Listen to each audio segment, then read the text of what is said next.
केंद्रीय गृह मंत्री अमित शाह ने 15 अक्टूबर यानी आज अहमदाबाद में बजापा नारायणपुरा विधानसभा विधायक जितेंद्र पटेल के निर्वाचन क्षेत्र में जनसंपर्क कार्यालय का उद्घाटन किया।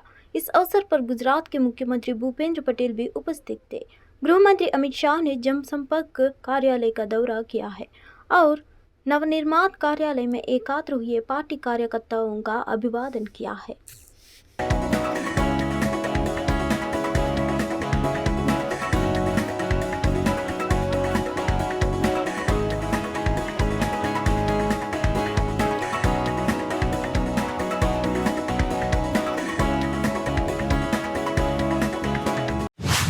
कांग्रेस ने 15 अक्टूबर को छत्तीसगढ़ विधानसभा चुनाव के लिए 30 उम्मीदवारों की अपनी पहली सूची का घोषणा की। उसी पर बोलते हुए छत्तीसगढ़ कांग्रेस अध्यक्ष दीपक बैज ने कहा, कांग्रेस जिसे भी उम्मीदवार बनाएगी वह जीतेगा। हर सीट पर विचार करने के बाद सूची जारी की जाती है। बीजेपी ने उन लोगों को टिकट दिया है जिन्हें पहले ही लोगों ने खारिज कर दिया है। पार्टी ने मुझे चुनाव लड़ने के लिए कहा है और मैं चित्रकूट निर्वाचन क्षेत्र से अपना नामांकन दाखिल करूंगा। लोग और पार्टी कार्यकर्ता वहां काम करेंगे। हमने चित्रकूट की जनता से पारिवारिक रिश्ता है। हम वहां प्रचार के लिए ना भी जाए तो भी मैं जीतूंगा। हमारे सीएम चाहे तो किसी भी सीट से चुनाव लड़ सकते हैं, जीतेंगे। यहाँ तक कि केंद्रीय नेतृत्व भी इसे प्रभावित नहीं कर सकता। उन्होंने कहा, ऐतिहासिक जीत होगी। आने वाली सूची में भी हम महिलाओं का प्राथमिकता देंगे। जो सीटों पे चुनाव होना है, 72 टिकट वितरण हुआ है। 20 का 20 सीट हम लोग जीत के आएंगे। आप स्टेट प्रेसिडेंट भी हैं और इस बार चुनाव भी लड़ रहे हैं, कैसे मैनेज करेंगे? पार्टी ने आदेश किया चुनाव लड़ने का, कहीं कोई दिक्कत नहीं है। चित्रकूट विधानसभा में नामांकन भरेंगे, फिर कार्यकर्ता और जनता ही चित्रकूट विधानसभा में काम करेगी। चित्रकूट विधानसभा की जनता के साथ, मतदाताओं के साथ हमारा पारिवारिक और बहुत गहरा संबंध है। अगर मैं वहां प्रचार ना भी जाऊं तो कोई दिक्कत नहीं है। चित्रकूट विधानसभा में इस समय ऐतिहासिक वोटों से जीत के आएंगे।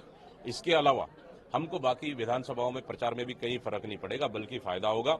20 का 20 सीट में प्रचार करेंगे और पूरे 90 सीटों में प्रचार करेंगे। आप लोगों ने कहा कि विनिंग एबिलिटी को देखते हुए टिकट बांटा गया है। राजनांदगांव एक हाई प्रोफाइल सीट है, वहां से गिरीश देवानंद जी को दिया गया है टिकट, कैसे देखते हैं? राजनांदगांव भी हाई प्रोफाइल सीट है। अगर पार्टी ने निर्णय हुआ है तो सोच समझ के निर्णय हुआ है। पार्टी का जो निर्णय वो सबके लिए सर्वोपरि। भूपेश बघेल जी के खिलाफ विजय बघेल जी को उतारा गया है, वो समीकरण कैसे देखते हैं? कैसा रहेगा वो टक्कर? जी, भूपेश बघेल जी के खिलाफ विजय बघेल जी को उतारा है बीजेपी ने, कैसे देखते हैं, कैसा रहेगा वो? उत्तर प्रदेश के मुख्यमंत्री योगी आदित्यनाथ ने 15 अक्टूबर यानी आज यूपी के गोरखपुर में सॉलिड वेस्ट मैनेजमेंट प्लांट की आधारशिला रखते हुए है और कई विकास परियोजनाओं का उद्घाटन करते हुए इस बात पर जोर दिया कि आधुनिक तकनीक का उपयोग करके ठोस कचरे के धन में बदला जा सकता है। उन्होंने कहा, एक एनटीपीसी के साथ MOU पर हस्ताक्षर किया गए हैं। शहरी विकास और गोरखपुर को स्मार्ट सिटी बनाने के लिए यह एक बहुत ही महत्वपूर्ण कदम है। लगने वाले प्लांट में गोरखपुर के सभी निकायों को ठोस कचरे का उपचार किया जाएगा। NTPC द्वारा स्थापित चारकोल CNG और बिजली उत्पादन उनके द्वारा किया जाएगा। उन्होंने आगे कहा, किसी भी बड़े महानगर में सबसे पहले कूड़े का पहाड़ दिखता था, लेकिन आज PM मोदी ने स्वच्छ भारत मिशन की शुरुआत की है और वहाँ पे चारकोल बनाने, उससे CNG बनाने, उससे बिजली बनाने का कार्य स्वयं इनके द्वारा होगा।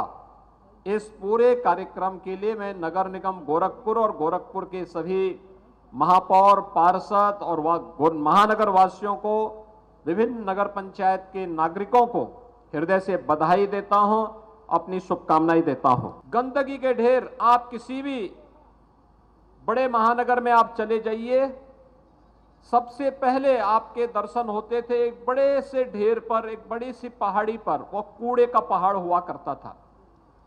लेकिन आज प्रधानमंत्री मोदी जी ने स्वच्छ भारत मिशन के अंतर्गत जिस बड़े अभियान को आगे बढ़ा करके लोगों के जीवन में व्यापक परिवर्तन का उसे माध्यम बनाया, उनमें से नगरीय जीवन को स्वच्छ सुंदर बनाने के साथ मुख्यमंत्री KCR ने तेलंगाना विधानसभा चुनाव लड़ने वाले BRS उम्मीदवारों की बी फॉर्म सौंपे। तेलंगाना भवन में 51 विधायक उम्मीदवारों को बी फॉर्म सौंपे गए।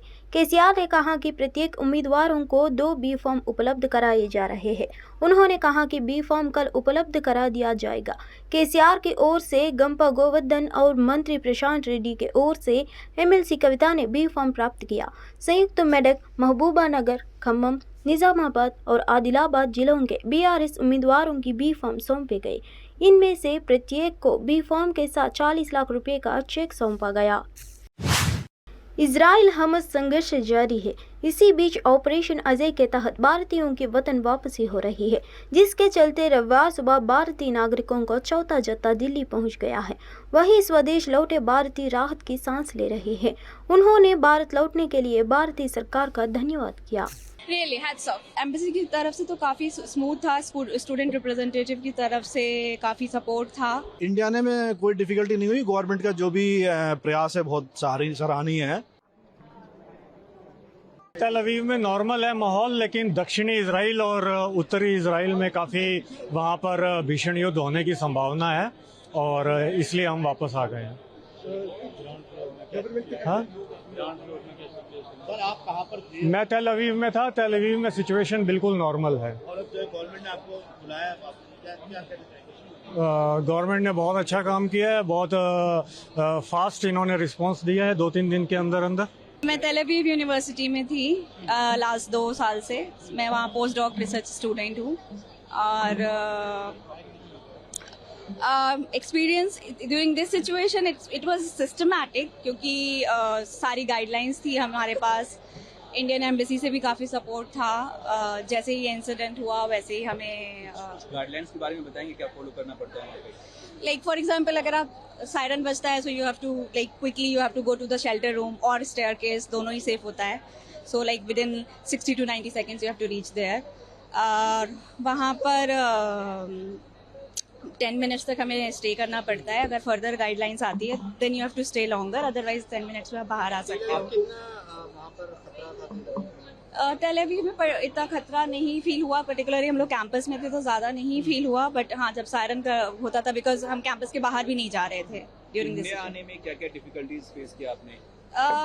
डिफिकल्टी एम्बेसी की तरफ से तो काफ़ी स्मूथ था, स्टूडेंट रिप्रेजेंटेटिव की तरफ से काफ़ी सपोर्ट था।